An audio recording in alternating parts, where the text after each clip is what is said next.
né, para falar exatamente disso. Tenhamos religião ou não, tenhamos religiosidade ou não, sejamos ateus ou não. Como se busca e como se entende a nossa existência? Não há um caminho.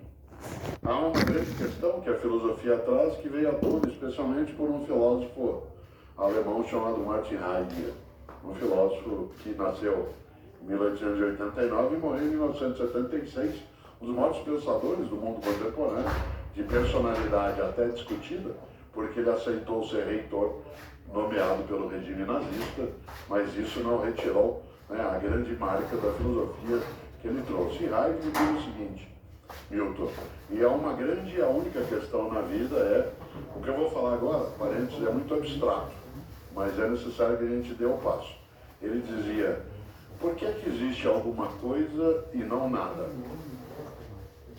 Em outras palavras, por que as coisas existem no lugar de não existirem? Qual é a razão da existência? Por que existe alguma coisa e não nada? Essa questão, por que existe alguma coisa e não nada, tem 4 vertentes usuais na história humana para buscar a resposta. A arte, a filosofia, a ciência e a religião. A arte, a filosofia, a ciência e a religião são 4 trilhas para buscar uma resposta para o sentido e a razão. A ciência buscará a racionalidade, isto é, uma razão que possa ser experimental, palpável, concreta. A arte vai buscar fazer algo que o Romain Rolland dizia. Ele dizia, a arte é a morte da morte. A arte é a morte da morte. Um jeito de matar a morte é a arte. Quando aqui nesse palco, no Teatro FAAP, a gente vê, como eu vi muitos espetáculos aqui, a gente vê um momento sublime, em que o terror vem à cena, mas também o encantamento, o desassossego, ele vem à tona, mas também o êxtase. E isso é uma maneira de matar a morte, isto é, de dar uma eternidade a um tempo que passa. A filosofia é outra que busca o sentido, e sem dúvida a religião. A religião, nos seus vários modos, é uma das respostas, não é a única, não é exclusiva. Um dos capítulos do livro é ciência ou religião, né? Elas são complementares, não são excludentes. A gente usa muito em filosofia uma ideia que diz o seguinte, ciência é ver para crer, e religião é crer para ver. Ver para crer e crer para ver são 2 movimentos. Pergunta que você pode fazer, que já me fez um dia. Então vale tudo? Não. Vale ao seu tempo. A ciência não descarta, né, a religião, mas ela não pode assumir a religião como sendo um princípio explicativo. Há algo na nossa área, quem aqui é pesquisador sabe isso, né, que é chamado de ateísmo metodológico. O que é ateísmo metodológico? Se eu sou um cientista, se eu sou um médico, se eu sou, né, alguém que cuida, né, de algo que seja mais racionalizado, eu não posso imaginar, agora nós estamos aqui sentados, fazendo o nosso talk show, e de repente acaba a luz no teatro. Quais são as hipóteses que um cientista tem que trazer à tona para explicar a falta de luz? Houve um curto-circuito lá de fora, por alguma razão não houve transmissão de energia, a culpa é dele, a culpa, claro, se daria mais diretamente, não se pagou a conta de energia, o que não é verdade. O que ele não pode pensar? Foi Deus que quis. Existe um ateísmo metodológico. Eu não posso imaginar que o que acontece de desastre natural seja uma vontade divina. Eu tenho que ter um ateísmo metodológico de buscar aquilo que é a explicação racional, concreta, para poder lidar com isso. Nessa hora, volta ao ponto com a questão. Qual é o sentido da vida? As respostas são múltiplas, a vida tem uma. Eu recuso a falta de sentido. Agora, você já se perguntou por que existe? Sim. Isso desassossega quando se faz essa pergunta? Em vários momentos, né? Eu imagino que eu não posso ter uma existência que seja banal, descartável. Eu falei para amarrar, o cachorro continua a mesma estar coisa. da vida e dela sair sem que algum contributo tenha ficado. Isto é, sem ter aí uma visão romântica, melosa, a ideia de que precisa fazer sentido. Quando eu me for, É até a expressão de um dos outros livros meus, né? Eu digo, né, se você não existisse, que falta faria? Eu quero fazer falta. No dia que eu me for, eu quero que as pessoas falem o quanto ela faz falta. Porque fazer falta significa que eu não sou inútil. Para isso, é claro, o esforço tem que ser muito forte. Não necessariamente uma divindade dará razão à minha existência, fará com que eu exista por isso. É uma das possibilidades para muita gente.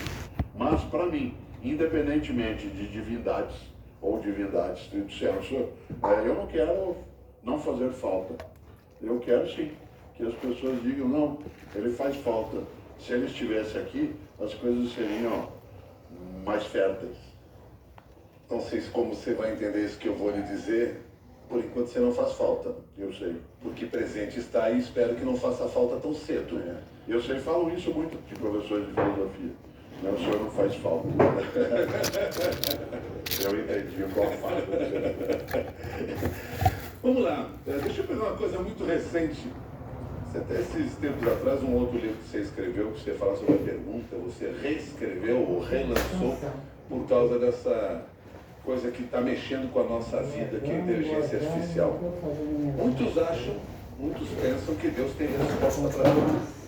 Se você colocar a inteligência artificial, ela também vai ter resposta para muitas coisas.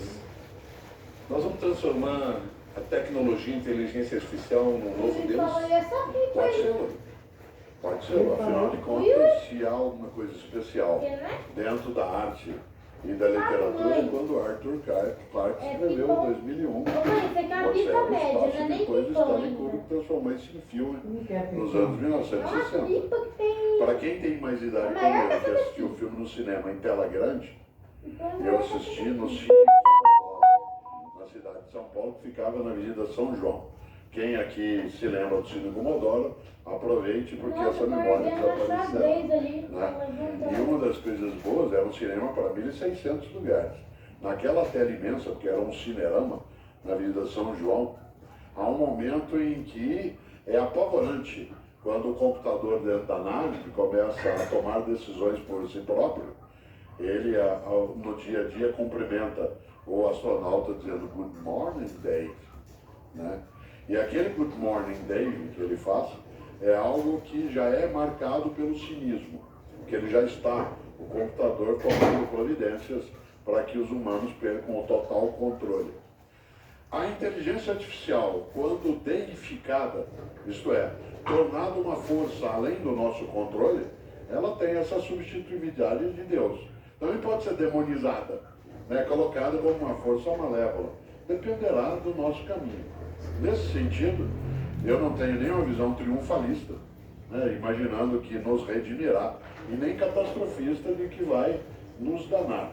Mas eu tenho respondido, Milton, em vários lugares, quando tocam nesse tema, um conselho dado pela minha avó Rosária Barbagalo Cortella, que aprendi com ela, convivi pouco, até os 7 anos de idade, mas ela dizia sempre, filho, tudo que não souber desligar, não ligue. Tudo que não souber desligar, não ligue. Então, se divindade é ou não, se demônio é ou não, é preciso que a gente faça as nossas escolhas. Né? E nesse sentido, uma das coisas mais fortes é que criação humana, que se descola da capacidade humana de controle, é um risco imenso, tanto faz se tem Deus ou demônio. Tudo passa pela idolatria. E muitos tratam a religião e o Deus como um ídolo, que deveria ser combatido, inclusive se seguimos a Bíblia e se seguimos a religião como ela deveria ser. Mas se trabalha muito com essa ideia. E aí é a tecnologia. Quando você idolatra, você também passa a ser escravo daquela situação e daquela coisa, que pode ser qualquer coisa. A ideia de uma religião, no meu entender, que seja mais forte como presença humana, ela tem que ter como perspectiva e horizonte ser uma religião libertadora e não manietadora, aprisionadora.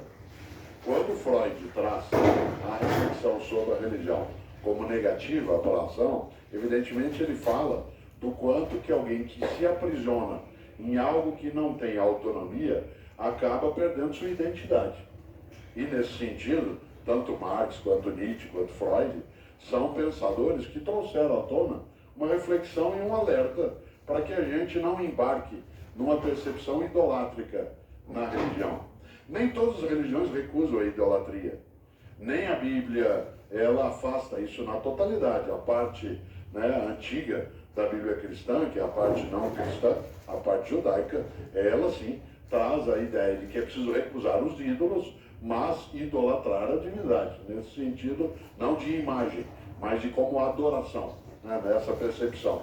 Nesta hora, eu me lembro, né, de algo que marca um pouco o meu caminho, né, em outros termos de literatura, dos vários títulos de livro que eu vi, com uma cabeça imensa, né, quando a gente pensa em como é difícil dar título a um livro para que ele seja preciso, né, na ideia. Um dos livros que eu vi, e que até era mais um opúsculo, que tratava disso que você acabou de perguntar, ele tinha o seguinte título: Deus está morto, Marx está morto, Nietzsche está morto, Freud está morto, e eu mesmo não estou me sentindo muito bem.